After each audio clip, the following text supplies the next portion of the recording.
फल भोगवे जो किसान जग माय, त्यों चक्री नृप सुख करे धर्म विसारे नाय। सुनो, अर्थ समझ में आ रहा है सबको? इसको याद भी करना था और 2 दिन और है, याद करो तो बहुत अच्छा। इसको याद है उनको नहीं तो पहले से याद है, बढ़िया याद करो, बहुत अच्छा है। वैराग भावना तो सबको याद करनी चाहिए। और सामायिक के बाद इतना बढ़िया आनंद आता है जब एकांत में पढ़ो तो। सारे के सारे सिर दर्द को भगाने की सबसे बढ़िया दवाई है। कितना भी तेज सिर दर्द हो रहा हो, यदि बाहरी निमित्तों से इसको ध्यान पूर्वक पढ़ेंगे तो लगता है हम वास्तव में अज्ञान के कारण ही संकल्प विकल्पों में उलझे हैं। जिया कब तक उलझेगा संसार विकल्पों में, कितने दिन बीत गए कल्प विकल्पों में, जिया कब तक उलझेगा संसार। पूरी तरह सुलझ पाओ ना सुलझ पाओ, किंतु सुलझने का रास्ता तो यहीं से मिलेगा। इसीलिए समय समय पर वैराग भावना का पाठ करते रहना चाहिए। चली विधि राज करे नर नायक, भोगे पुण्य विशालो, सुख सागर में रमते निरंतर, जाते न जान्यो कालो। एक दिवस शुभ कर्म संयोगे, क्षेमंकर मुनि बंदे, देखी श्री गुरु के पद पंकज, तीन प्रदक्षिण दे सिर नायो, साधु समीप विनय कर बैठ्यो, चरणन में दिठि दीनी, गुरु उपदेशो धर्म शिरोमणि, सुन राजा वैरागी, राज रमा बनी तादिक जे रस, मुनि सूरज कतनी किरणावली, लगत बरम बुद्धि भागी, भव तन भोग स्वरूप विचार्यो, यह संसार महावन भीतर, धर्म ते और नावे, जामन मरण जरा दव दाहे, तब हूँ जाए नरक तिथि भुंजे, छेदन वेदन भारी, कबहु पशु पर जाए धरे तह, बदबंधन भयकारी, सुरगति में पर संपत्ति देखे, राग उदय दुख होई, मानुष जन्य अनेक विपत्ति में, कोई शिष्ट वियोगी बिलखे, कोई अनिष्ट संयोगी, कोई दीन दरिद्री बिलखे, कोई तन का रोगी, किसी घर कलियारी नारी, के बैरी सम भाई, किसी के दुख बाहिर दिखे, किसी और दुचिताई, कोई पुत्र बिना नत झूरे, होय मरे तब रोवे। कोटि संतति सो दुख उपजे, पुण्य उदय जिनके तिनके भी, नाई सदा सुख साता।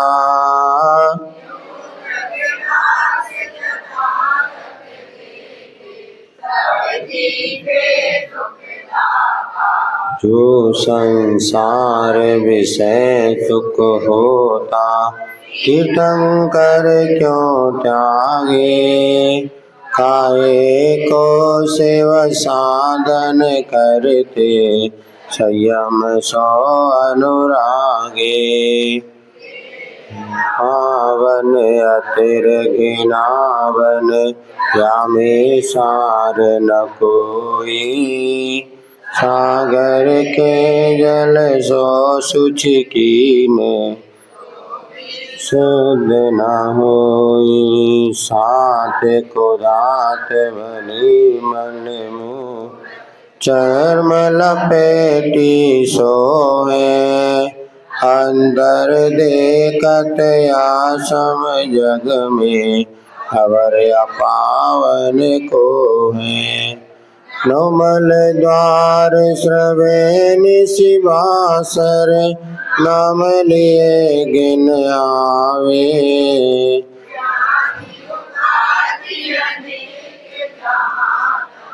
कल सुधी सुख पावे, भूषत तो दुख दोष करे अति। सो सत सुख उपजावे, दुर्जन देह स्वभाव बराबर।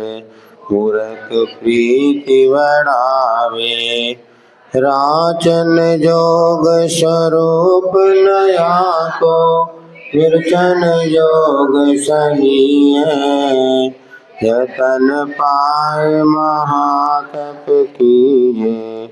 हमेशा यही है। बस चले चले। ओम ओम ओम ओम। कल इतना ही पढ़ाया था आपको। संसार और शरीर, ये दो ऐसी पुस्तक हैं जो कि 24 घंटे हमारे सामने हैं।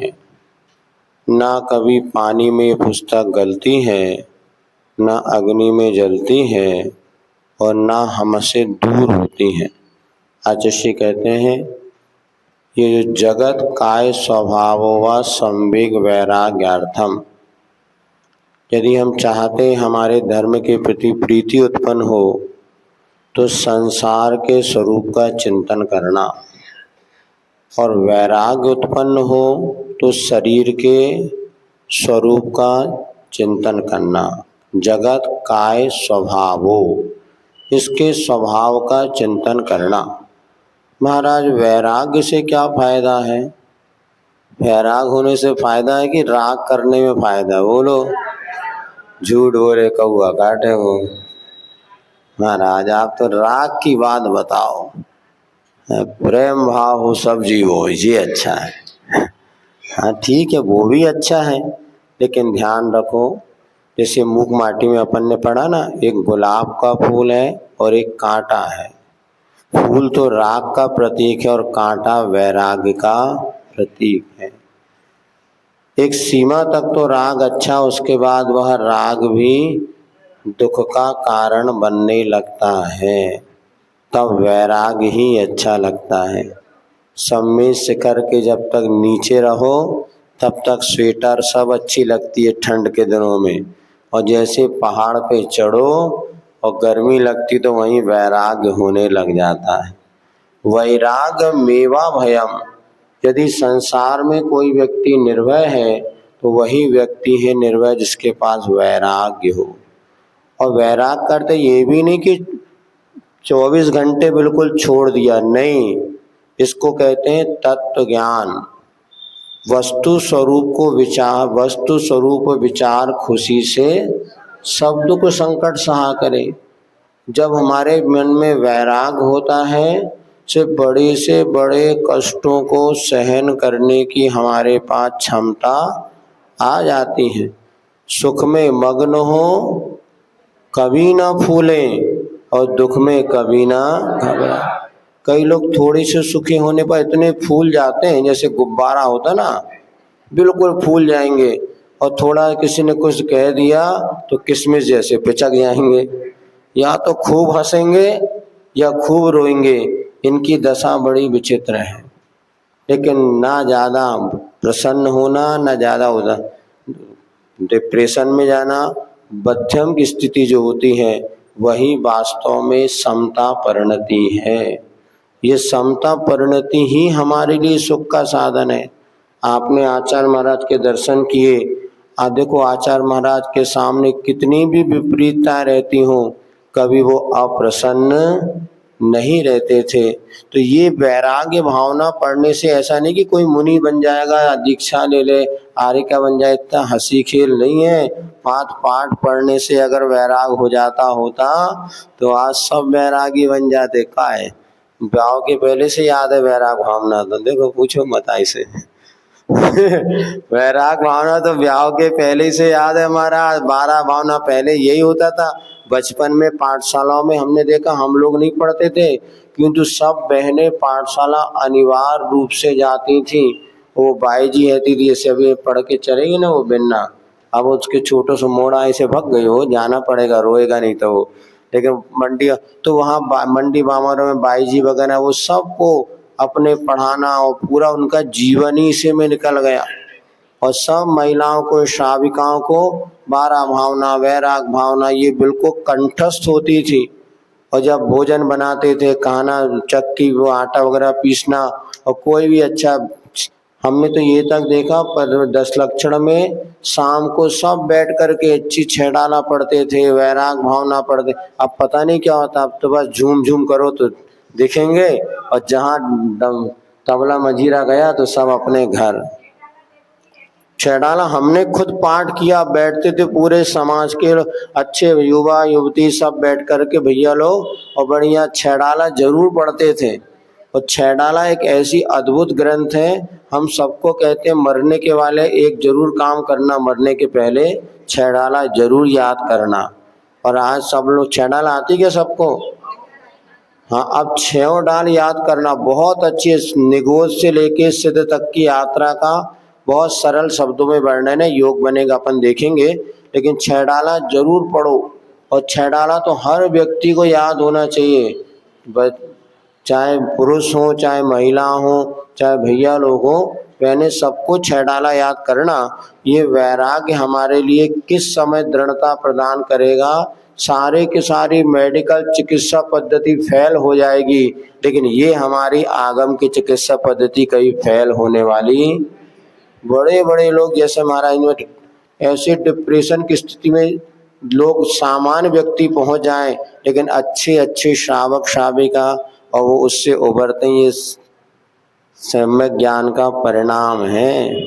ऐसी दादी माँ भी अभी आपके यहाँ बैठी, उनके भैया बेटा ब्रह्मचारी थे। महाराज जी एक दिन समन्वय सागर जी सुना रहे थे, उनके मित्र थे और बेंगलोर में सर्विस क्या पढ़ाई कर रहे थे, और योग से ऐसा हुआ युवावस्था में ही उनको अटैक आया, और उनका जीवन उस समय भी माँ ने जिस दृढ़ता से और वैराग्य भावों के साथ उसको मतलब समता से सहन, ये तत्व ज्ञान की परिणति है। जब सब कुछ संयोग वियोग में बदल ही रहा है तो हम क्यों अपने परिणाम संभालें। और ये तत्व ज्ञान किस समय काम आता है, जबकि सामान्य व्यक्ति तो गाफिल होकर के और अपने जिंदगी को ही बर्बाद करने में तुल जाता है, कि तो तत्व ज्ञानी बड़े से बड़े उपसर्ग आने पर भी विचलित नहीं होता। शरीर में कभी एक यहाँ पर इटारसी में एक बहन थी विंध्या बजाज करके, वो पाठशाला पढ़ाती थी, उसका इतना पाठशाला से जुड़ाव था। अब इसने बहुत सारे गेम्स वगैरह सब लिखे, और 32 या 33 साल की उम्र में उसको कैंसर हो गया। अब वो कैंसर हो गया तो उतनी फर्स्ट सेकंड थर्ड स्टेज ऐसे बहुत सारे केसें, आपको एक बात बता रहे। अब पाठशाला पढ़ाने का क्या सुफल निकला, और वो जब उसका फोन आया महाराज जी को हमारा नमोस्तु बता दो स्थिति हम कैसे, और जो कीमो जो कुछ कराना था उपचार उन्होंने कराया लेकिन उसका कोई लाभ नहीं मिला। अब वो जैसे हमारे कहाँ उनका करेरा कहीं है ग्वालियर, उधर करेरा शिवपुरी, वहाँ उस बहन की वहाँ शादी हुई। अब वो लेकिन एक बार वो जब प्रथम स्टेज में हमारे पास आई, द्वितीय अब वो और बढ़ता चला गया। अब वो एक दिन उसने हमें नमोस्तु किया, करते करते इतनी जोरों की पीड़ा हुई और तुरंत वो गिर पड़ी। अब हम भी देखते रहे क्या कर सकते, ऐसे मन में आता है भैया क्या कर सकते अपन, लेकिन उसने एक ही भावना, भाई महाराज आशीर्वाद दो मेरा समाधि मरण संलेखना पूर्वक समाधि मरण हो सके। हमने जैसे उसके भाव सुने, हमने कहा बहुत अच्छा बेटा तुमने बहुत बढ़िया भाव बनाया, बोलो क्या करना है समाधि मरण। अब ये शरीर साथ देने वाला नहीं, स्पष्ट हो चुका है, अब यह कैंसर की पीड़ा आपको साथ में लेकर के ही जाएगी। उसने कहा नहीं महाराज हमें पूरा अब एक ही संलेखना आप हमारी करा दे अब कैसे क्या करें। फिर हमने उनको आज पति से बात की और आचार्य महाराज के पास वो उनको भेजा।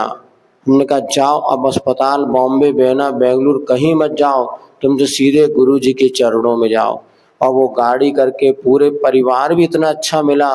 वो 33 साल की बच्ची आचार्य महाराज के पास आई और फिर आचार्य महाराज ने देखा सब सुना और पता कि पाठशाला पढ़ाती थी ये भी ऐसे, यहाँ पर वो भी बैठे हैं गोटे गांव वाली उनकी भी बिटिया जो थी उसकी पूरा अभी महाराज के प्रणम सागर जी के चातुर्मास ने उसमें पूरा ग्रंथ का लेखन किया, पाठशाला पढ़ाया सबको। और इतने अच्छे परिवार में आर्यका रिजुमती जी के परिवार में उनका विवाह हुआ, लेकिन कर्म का योग ऐसा आया कि उसको भी यही बीमारी हो गई।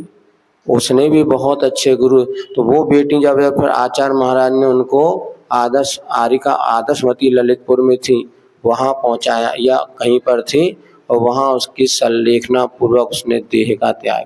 इधर वो बेटी गोटे गांव वाली बेटी ने भी इतने अच्छे तरीके से प्रतिदिन जब भी फोन आता है दर्शन करा आशीर्वाद दो, चेहरे पे मलिनता नहीं।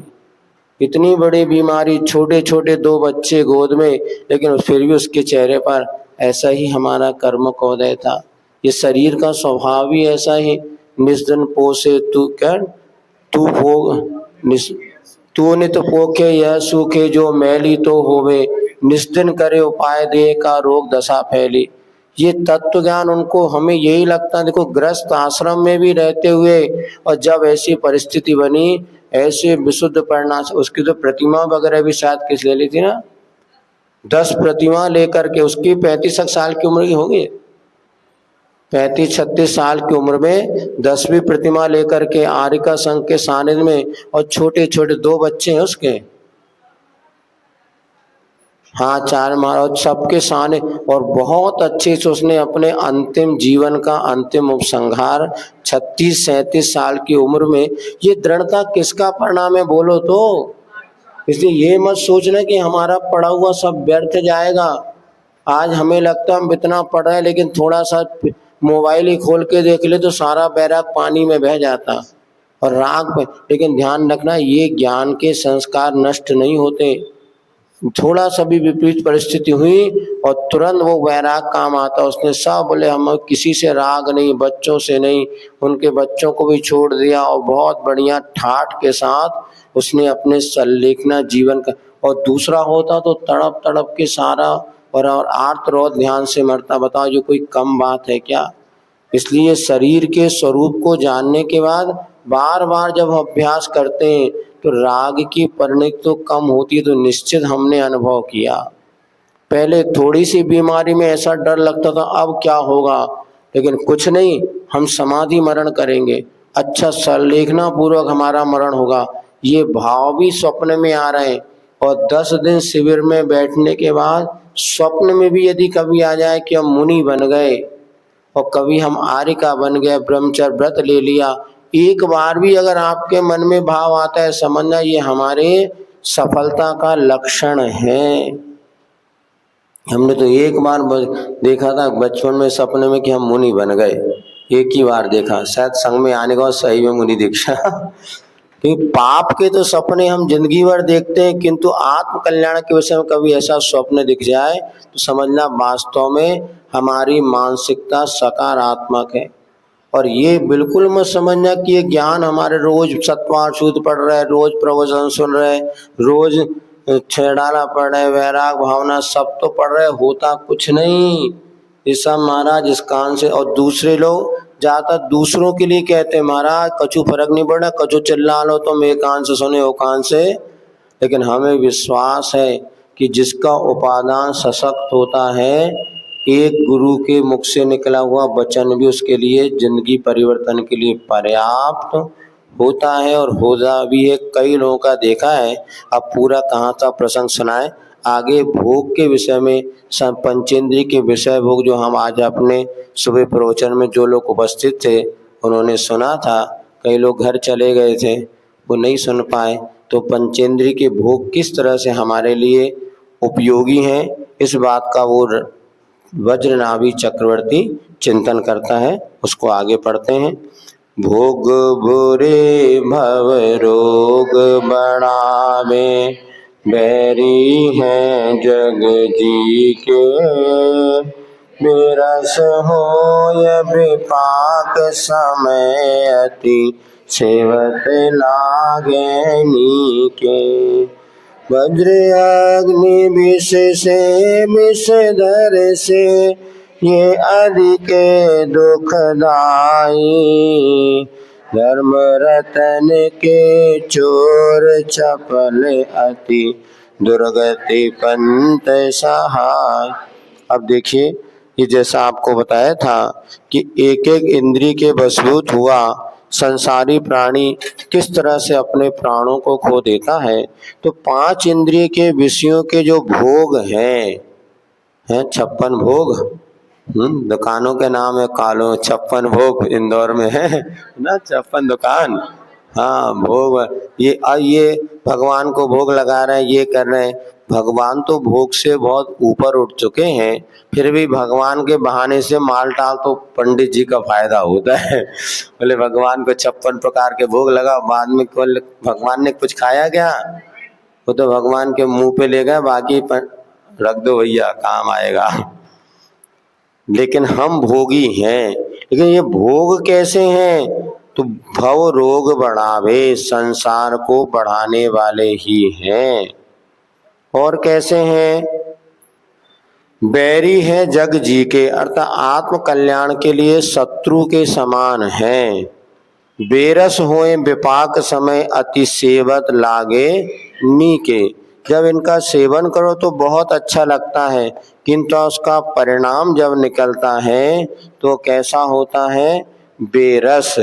विपाक समय जब उनका फल मिलता है तो कोई रस नहीं मिलता, कोई आनंद उसमें नहीं आता, अपितु दुख ही होता है। खूब डट के भोजन कर लो, फिर जब बाहर निकलो तो हे भगवान, भीतर भी बाहर आने को वो देखता है। भोजन करते समय तो बहुत अच्छा लग रहा है, किंतु जब उसका परिणाम निकलता है तो ध्यान रखो वो परिणाम सुखप्रद नहीं होता, अपितु दुख को ही देने वाला होता है। हर संसारी प्राणी जानता है इन्होंने जितने पंचेंद्रिय के विषयों में सुख की खोज की, सुख मिला कम है, लेकिन दुख उसमें कहीं ज्यादा। दुखे रंत ऋतोदय, जो दुख से मिला हुआ है। सुख है ऐसा नहीं, सुख नहीं है, किंतु वो सुख कितना है? आटे में नमक के बराबर मात्र है। दुख कितना है? 1 किलो आटे में जैसे 1 चुटकी नमक बराबर ही सुख है, बाकी सुख है ही नहीं। अभी करके देखो, चाहे भविष्य में देखो, चाहे अनुभव करके देखो, लेकिन अनुभव में यही आएगा कि आगम की वाणी कभी झूठी। वज्र अग्नि विष से विषधर से, ये अधिके दुखदाई। वज्र अग्नि, आकाश से गिरने वाली अग्नि, वज्राग्नि इसे कहते हैं। विष जहर है, विषधर सर्प से भी ज्यादा अधिक दुखदाई है। सर्प एक बार डंक मारेगा तो एक ही बार व्यक्ति मरेगा, किंतु विषय भोग को भुगता हुआ भव में यह जन्म मरण को प्राप्त करता है। निगोद में चले गए, त्रियंज पे देखो इधर चींटियां हैं, मक्खी हैं, इल्लियां हैं, कैसे एक आपने गाड़ी निकली हजारों जीव एक साथ मरते, पुनः मूर्ख जन्म हो जाते। अभी देखो बारिश में केंचुए, अभी पानी गिरेंगे तो कहाँ से हजारों की संख्या में बिलबिलाने लगते हैं और 2-3 दिन बाद उनका अरहंत नाम चले जाए। ये सब जो है विष से भी विष अधिक दुखदाई हैं। धर्म रतन के चोर चपल अति दुर्गति दुर्गति पंथ, हमारे धर्म रूपी रत्न को चोराने वाले हैं। सोच रहे थे आज स्वाध्याय करने बैठेंगे, निकाला तो था मोबाइल में आचार्य के प्रवचन सुनने के लिए और खिसक गया और लग गई कोई फिल्म अब बस अरे लो 1 घंटा चला गया। क्या हुआ? धर्म रतन के चोर धर्म रूपी रतन को स्वाध्याय करेंगे, भक्ति करेंगे, ये करेंगे, सब मन बनाते, किंतु जैसी विषय भोग की ओर दृष्टि चली गई तो मंदिर में आकर के भी लोग कर्म नहीं छोड़ते। धर्म करने आए थे, चलो भाई मंदिर चले, धर्म कर्म के काज, जूतों की चोरी करें, एक पंथ दो ही काज। बोले मंदिर के अंदर भगवान की पूजा और बाहर से जूते गायब, कहाँ गए? ऐसी दशा है। कह रहे अनादि काल से मन इतना पापी है, इसलिए वो गीत गाते ना, मैली चादर ओढ़ के कैसे द्वार तुम्हारे आऊं। आगे, ये पावन परिवेशर मेरे मन ही मन शर्माऊं। ये निश्चित मानना पापी व्यक्ति मंदिर आने में बहुत डरता है। जब उसने गलत काम है, भगवान के द्वारे मैली चादर ओढ़ के कैसे भगवान आपके द्वारे आऊं। कई लोग इतना क्यों डरते हैं महाराज से, इतने भगवान से क्यों डरते हैं? कहीं ना कहीं उनके ऐसी परिस्थिति बनती, लगता है अपवित्र चादर ओढ़ के मैं कैसे जाऊं। इसलिए जब यदि देव सद्गुरु के प्रति जाने की बुद्धि हो रही है, समझना हमारे मन में पवित्रता का भाव जग रहा है। फिर भी पंचम काल है, आज भी लोग धर्म की आड़ लेकर के खूब अनर्थ और पाप कर रहे हैं।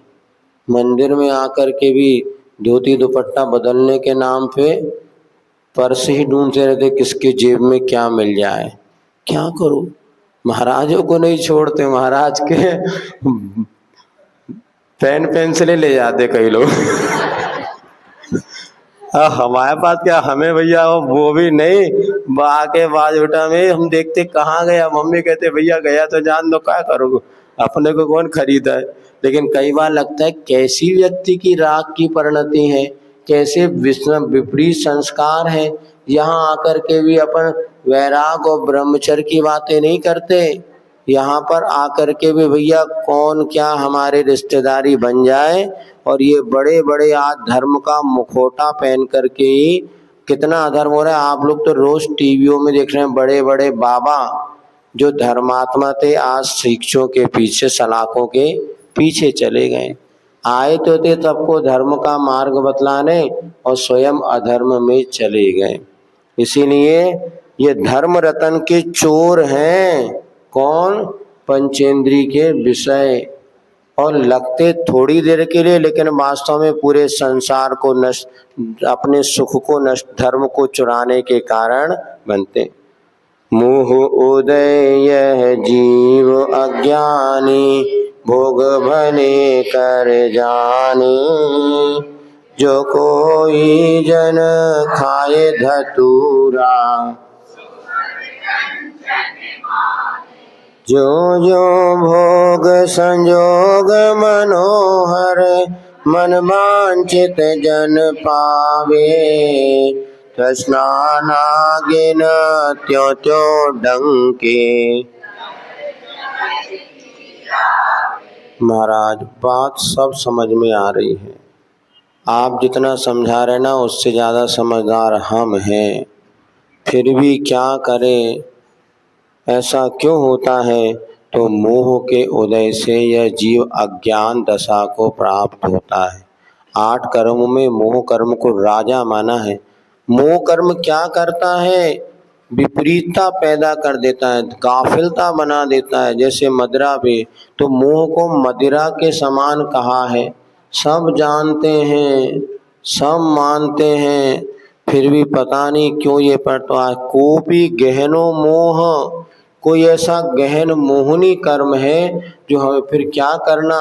इसलिए कहा ना, मोह नींद से उठ रे चेतन, तुझे जगावन को, हो दयाल उपदेश करे गुरु।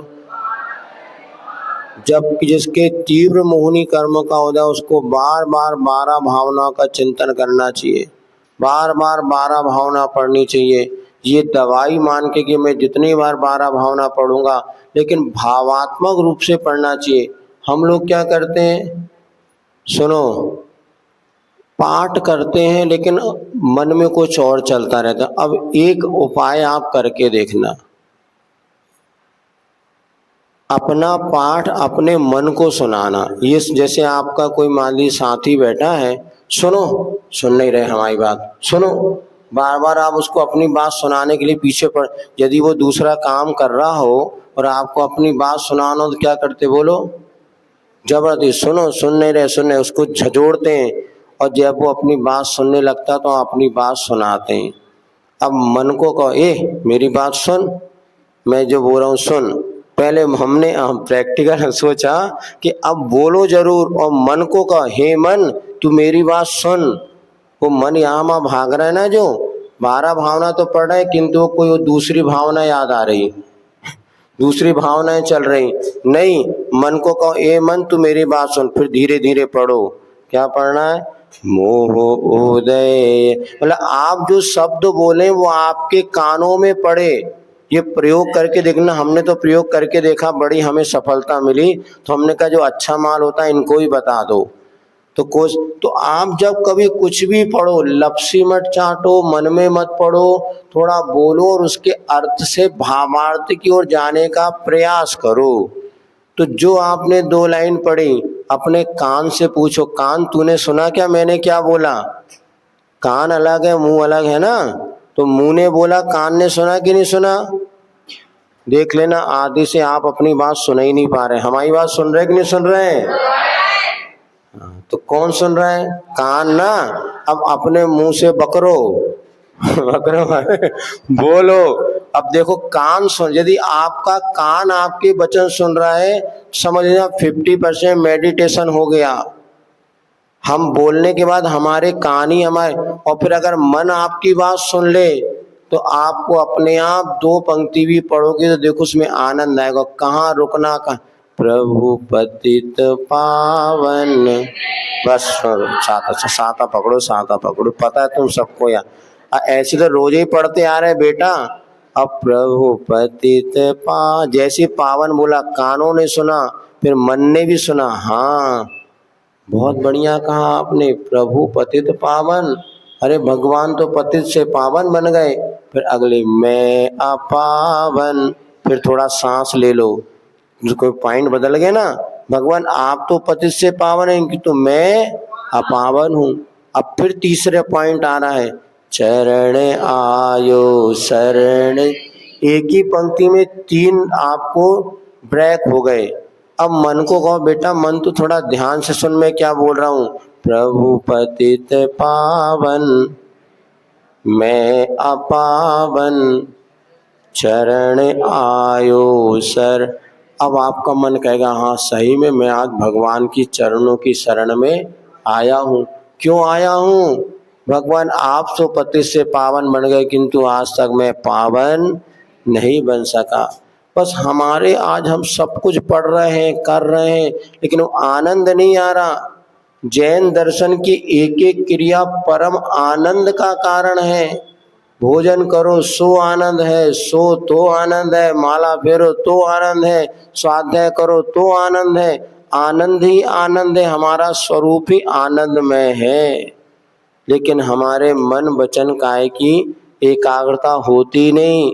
आकुलता इतनी है कि यहाँ बैठे तो कोई और आकुलता, घरे गए तो मंदिर की आकुलता, मंदिर आए तो घर की आकुलता, खाना बना रहे तो पढ़ भी की आकुलता हो, पढ़ में बैठे तो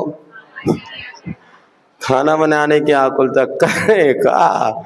अब इसीलिए बस एक नया प्रयोग आप करके देखना, जो आपके मुख से शब्द निकल रहे हैं वो कान सुन रहे कि नहीं सुन रहे।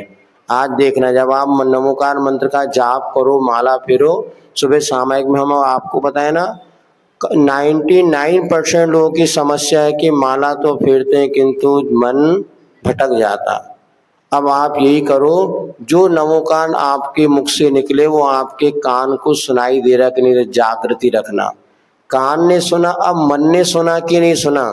कान अलग है, मन अलग है, और हमारी जबान, तो जबान से निकले शब्द कान सुने और कान के शब्द मन सुने, फिर थोड़ा विश्राम लो, उसका थोड़ा चिंतन नहीं भी ले पाते कुछ नहीं, जो आप बोल रहे हैं उसको लिखने का प्रयास, मन में लिखो प्रभु पतित। ये भी मेडिटेशन है, ये भी ध्यान है। अब चूंकि अपन ने 5-7 दिन में जितना किया, आप इसको ध्यान रखो। आज ये भी सामायिक में कुछ नहीं करना, आपको ये उंगली बनाओ और आपको पाटे पे या जो आपके सामने बेंच है उस पे उंगली से लिखो नमो हरि हंताणम। आंख बंद करके, मटका के नहीं, नाय माए को देखा दर्शा नहीं, आंख बंद करके चाहो तो आप आकाश की पाटी पे लिखो या 9 बार नमोकार मंत्र लिख के देखना। वैसा करो, नहीं तो उंगली भी हिलाते हुए, हाँ करो, आंख बंद करके 9 बार 27 बार आप लिख के देखो। ये भी बहुत बढ़िया सामायिक है जैन साहब, ये भी सामायिक है। अब अपनों को लिखना है, ना कागज है ना पेन है, लेकिन अपने मन की तूली से, और आकाश में अगर आपका मन न लगे तो सामने टेबल बेंच पे रखो और बस आंख बंद करके बिल्कुल एक धीरे धीरे लिखो, जल्दी भी नहीं लिखना। बढ़िया हैंड राइटिंग बनाते, बढ़िया कलर करो, उसमें ड्राइंग आती ना, तो नमोकार मंत्र को अच्छे कलर्ड बनाओ और बढ़िया लिखो। और चाहो तो अपने ये माथे को पट्टी बना लो, और नहीं हो तो सामने टेबल रखी, उसमें हम अपने हाथ से हिलाते हुए, इतना मन एकाग्र होगा। हमें तो सामायिक की सैकड़ों विधियां हैं, लोग सोते सामायिक में क्या करें, और ली माला फटफट फटफट फट फटकाई बोलो हो गई हमारी तो सामायिक 5 माला हो गई। भैया मना नहीं है, लेकिन इतने सारे तरीके हैं मन को एकाग्र करने के, और मन वचन काय की चंचलता को रोकने के लिए ही सामायिक है। और वो सामायिक में जो आनंद आता है वो और किसी काम में आनंद। तो आज ये प्रैक्टिकल करना, हम आपको जो अलग अलग पार्ट बता रहे इसको करना तुम्हें पड़ेगा। महाराज सामायिक करा दो, महाराज कभी सामायिक नहीं करा सकते, तुमको स्वयं को करना। तरीका हम बदला सकते हैं, बाहर की व्यवस्था बता सकते हैं, भीतर की व्यवस्था आपको स्वयं करनी पड़ेगी।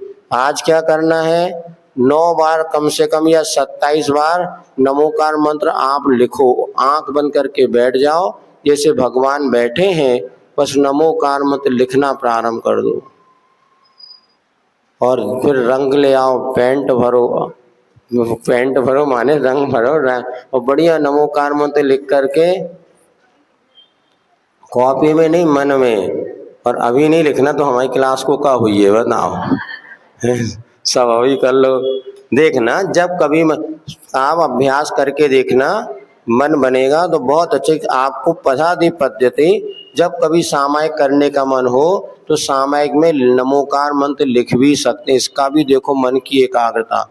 और अगर आपको कभी मन मिले तो पूरा भक्तांबर लिखो, भक्तांबर का एक काव्य आज लिखेंगे, कल दूसरा काव्य लिखेंगे, तीसरा काव्य लिखेंगे, और नहीं तो आज हम 2 काव्य लिखेंगे। ये भी देखना, भक्तांबर लिखो, ये प्रभु पतित पावन की विनती लिखो सामायिक में, राजा राणा वाली विनती लिखो, 6 डाला लिखो। इसको कहते हैं, आप चाहो तो इसको कैसे पदस्थ ध्यान, पद का ध्यान करना है। राम ह्रीम ह्रूम बीजाक्षर का भी आप ना भी कर पाओ, इन पदों का ध्यान करो, फिर देखो कैसा आनंद आता है। 20 मिनट आपको पता नहीं चलेगा, लगेगा अब भी तो बैठे थे, नहीं तो बार बार घड़ी देखना पड़ता कितनी देर हो गई अभी तक सामायिक पूरी नहीं हुई। तो ये करके देखो, सामायिक का आनंद अपने आप में खूब आनंद है। गृहस्थ आश्रम में 24 घंटे ना सही, कम से कम 24 मिनट इस आनंद को लेकर के देखो। तो यहाँ पर बता दिया, मोह के कारण ये अज्ञानी जीव को लगता है मैं जितने भोग भोगूंगा उतना मुझे सुख मिलेगा। जो कोई जन खाए धतूरा सो सब कंचन माने। धतूरा माने एक प्रकार का नशीला पदार्थ होता है, जब खा लो तो सब सोने ही सोना दिखता है, दीवार भी सोने की, मकान भी सोने का। और सोने का जब लोग जा जाए तो क्या होता पता, वो राजा की कथा। हाँ, भगवान प्रसन्न हो गए, बोले बेट बेटा तुझे क्या चाहिए? बोले भगवान बड़े दिनों बाद तो आप प्रसन्न हुए, ऐसा आशीर्वाद दो जिसको हाथ लगाऊं वो। पढ़ी नहीं पढ़ी? सबने पढ़ी ये कहानी। अब वो राजा इतना खुश हुआ कि जिसको हाथ लगा सोने का, बोले भगवान जय हो, आपकी वर्षों की मिन्नत पूरी हो गई। और दौड़ते दौड़ते गया, राजमहल की दीवार को हाथ लगाया, पूरा दीवार। जैसे दरवाजे को हाथ लगाया, दरवाजा सोने का। पलंग को हाथ लगाया, पलंग सोने का। अब तो वो दौड़ दौड़ के सब चीज को हाथ लगाया, जिसको हाथ लगाया वो हो जाए। अब थक गया बेचारा, भूख लगी आई, प्यास लगी, बोले सेवका बेटा पानी ले आओ। और जैसे सेवकों ने पानी ला के दिया, गिलास पकड़ा तो वो पानी भी हो गया। अरे अब कैसे पीऊं, क्या करूं, पानी भी सोने का हो गया। बर्फ कैसे हो जाता, बर्फ जैसा हो गया सोने का।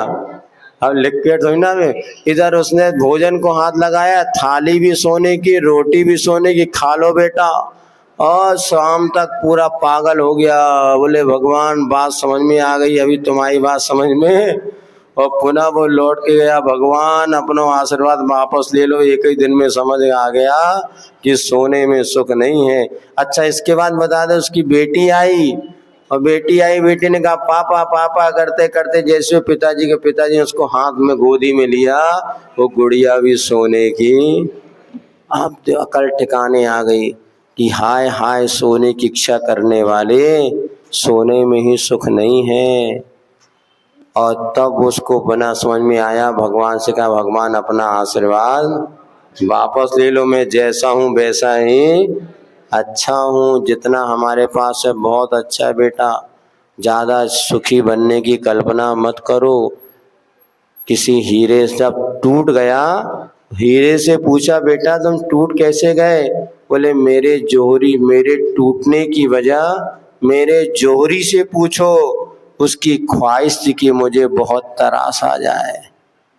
मेरे टूटने की वजह मेरे जोहरी से पूछो, उसकी ख्वाहिश थी मुझे बहुत तरास आ जाए। ऐसे आज हम बच्चों को ज़्यादा पढ़ाना, ज़्यादा खुशी बनाने के चक्कर में उनका तात्कालिक सुख भी छीन रहे हैं। कल हमारा लड़का ये बनेगा, आज तो बेचारा हंस भी नहीं पा रहा, सांस ले नहीं पा रहा। तो ज़्यादा अच्छे बनाने के चक्कर में भी कई बार बच्चों का जीवन बर्बाद हो रहा है। वो माता पिता इसमें जिम्मेवार है। खूब अच्छे स्कूल में पढ़ाना है, खूब खूब करेगा। अरे अच्छा स्कूल क्या होता है पता ही नहीं किसी को, फिर कभी चर्चा करेंगे। तो मोह जैसे हर कच सोना सोना लगता है, ऐसी जब धतूरा खाओ मोह का उदय होता है, सब अच्छा लगता है, किंतु वास्तविकता बहुत। जो जो भोग संजोग मनोहर, मन वांछित फल पावे। जैसे जैसे मन वांछित अपने संयोग मिलते रहते हैं, त्यों तो तृष्णा नागेन, त्यों तो डंके लहर जहर की। पहले एक वस्तु में काम हो जाता था, एक पेंसिल और पेन मिल जाता था, खुश हो जाते थे, चलो भैया महीने भर का काम हो गया। अब 10 पेन रखे हैं, बिन्ना सो रही कहाँ? सो जा सो जा, वो उसको सो जान दे, सो रही है तो बहुत अच्छा। दिक्कत उनसे है जो सो नहीं रहे, सोने का बहाना कर रहे हैं, चिमाने हैं। जो सो भी नहीं रहे, सोने का बहाना करे, उनसे ज़्यादा दिक्कत है। जो सो जाए तो कोई दिक्कत नहीं, लेकिन जा करते हुए सोने का बहाना करे वो कठिन। तो क्या कह रहे थे आपसे? हाँ, एक पेन पेंसिल मिल जाए तो इतनी खुशी होती है महीने। अब 2-2 डब्बा भर पेंसिल है, दर्जनों पेन है, फिर भी तृष्णा कहती है जे वाला नहीं, वो वाला जो उसके पास है वो मिल गई तो जे नहीं। वो पहले क्या होता था, आपके बात हो रही, बता पहले ब्याह शादी होना होता था तो माता पिता या कोई भी एक व्यक्ति जाता था और देख करके फिक्स करे आता था। और पक्की ना, हमारे तो कई बहनें ऐसी हैं जिन्होंने कभी देखा ही नहीं कि कहाँ ब्याह होने। तुम लोगों में कई लोग जिन्होंने कभी ससुराल नहीं देखा, ना होने वाले पति को देखा, माँ बाप ने जितो ब्याह दो। तो अब कई भाई लेके पुरुष भी ऐसे जिन्होंने कभी होने वाली पत्नी को बस माता पिता गए फिक्स कर लिया है, भैया अब जो है तो अच्छे अपने भाग से। और बेजोड़ी आज तक 60 वर्ष तक चल रही है। और जो अभी कई ऐसे जिंदगी और देखते देखते पहले लड़का देखेगा, फिर लड़के की मताई देखेगी, फिर लड़के का बाप दे देगा, फिर चाचा देखेगा, फिर मामा देखेगा, फिर उसके दोस्त देखेंगे, अंत में ले दे के पता चला लड़का। एक बार एक शादी में एक लड़की जो है, एक लड़का लड़की देखने गया और जैसी लड़की देखने गया तो लड़की की माँ जो है थाली लेकर के नाश्ता लेके आई बताते हैं। और जैसी लड़के को वो देखा तो लड़की की माँ चक्कर खा के गिर पड़ी। लोगों ने उसको हवा हवा किया, पानी मानी डाला, बोले भाई क्या है तुझे, काहे को चक्कर आ गया? ये वही लड़का जो 20 साल पहले मुझे देखने आओ तो 20 साल पहले आया था, उसकी शादी हो गई, 18-19 साल की मोड़ी हो गई अभी वो ढूंढ ही रहा है। ऐसी समस्या है इसका। हम तो कहते हैं हर बेटा बेटी की हम जिम्मेवारी ले सकते हैं, सही आश्रम में वो गृहस्थ आश्रम में जा सकते हैं। सुनो, पाप में बचने का सबसे बड़ा एक ही साधन है, समय पर विवाह होना। असमय में विवाह होना सारी पाप को पैदा कर रहा है। आज भी गांवों में जो 18-19 साल में बच्चों का विवाह कर दे वो बच्चे पाप से बच रहे हैं। नहीं तो आज सिर्फ विवाह नहीं कर रहे, बाकी सारे पाप हो रहे हैं। बुरा नहीं मानना, ये तुम ही लोगों की सुन बताई हुई बातें हैं। प्रमाण साझी कई बार मंच पे कहते हैं और ये लोग बच्चे बता रहे हैं। इससे पढ़ाई अड़ाई एक बहाना है और ये इसमें कितने लोग सफल हैं होंगे, मना नहीं कर रहे, लेकिन बहुत पुण्यशाली हैं जो इस अपने विद्यार्थी जीवन को सुरक्षित रखते हुए आगे बढ़ रहे हैं। और बाद में क्या हो रहा है, ये पसंद नहीं, वो पसंद नहीं, ये नहीं चाहिए, ये नहीं चाहिए। परसों एक श्राविक आई हमारे पास, महाराज आशीर्वाद दो। यही हमारी बेटी जिसको आपने सन 13 में आशीर्वाद दिया था, जब वो हैदराबाद बाहर नौकरी करने जा रही थी, तो हमने कहा किस बात का? बोले महाराज अभी 34 की हो गई, शादी नहीं हुई, आशीर्वाद दे दो। कंपनी मल्टीनेशनल कंपनी में बढ़िया, और तो और बोले महाराज बड़ा बेटा है उसकी भी शादी नहीं, वो 40 साल का है, अमेरिका में है, आशीर्वाद दे दो हमारे बेटा बेटी ब्याह हो जाए। अब सुन रहे नहीं सुन रहे? तुम सोच रहे कि हमारे जब तक मोड़ी कमाने नहीं लग जाएगी, मोड़ा सर्विस नहीं करेगा, तब तक ब्याह कैसे हुए? ये 40 साल का करंट हमारे पास न्यूज़ है। जैसे अभी मोदी जी ने वो न्यूज़ आई ना, जीएसटी कम होने वाली न्यूज़, ऐसी 40 साल का बेटा अमेरिका में लाखों रुपया कमा रहा है, किंतु आज तक ब्याह। अब क्या करूँ, राहुल गांधी के नहीं भय तो और क्या करूँ? हाँ, अब हमसे आके कह रहे, अब हमने क्या कहा, हमने भैया वो बेटी थी, हमने आशीर्वाद दिया बेटा ठीक है, अब क्या कर सकते। हम भी सोचे 34 साल की, अब जी अब कौन सा आशीर्वाद ने क्या करे। हमने पूछा क्या, अब ये भी नहीं कह पा रहे थे कि बेटा तू अब छोड़ छाड़ वैराग ले ले, कल्याण करे। हमने कही उम्मीद ऐसी कछु लग नहीं रही, जैसे आशीर्वाद जो हो अच्छा हो। यार ये स्थिति है कि ज्यादा वस्तुएं हमें आकुलित कर रही हैं। आप देखना जैसे अष्टमी चतुर्दशी का हमारा नियम रहता है, आप लोगों का, हमारा नहीं, कि भैया हम हरी सब्जी नहीं लेंगे। निर्विकल्प होकर के दाल रोटी में कितना अच्छा पेट भरता है, क्यों जैन साहब? बढ़िया, देखो। और जब नियम नहीं और ना मिले तो मन कुन होता है, देखो आज अच्छी सब्जी तक नहीं बनाई, एक फल तक नहीं, परसों उनने जे भी नहीं बनाया। नहीं हमें ऐसा नहीं, वो अंदर की बात अलग है लेकिन मन में विकल्प तो अच्छे अच्छे साधकों को आ जाता है। इसलिए परिग्रह परिमाण व्रत और ये सब व्रत हमारे लिए सुरक्षा के साधन। तृष्णा नागिन ज्यो ज्यो डंके लहर जहर, और तृष्णा नागिन ऐसी बढ़ती चली आती है कि कभी भी आत्म संतुष्टि नहीं होती। इस प्रकार से आपको वैराग भावना के बता दिए। कल और 2-3 यहाँ तक भोगों का स्वरूप हो गया, फिर वो चक्री और क्या विचार करता है सो आपको बताया जाएगा। इतना ही रखते हैं।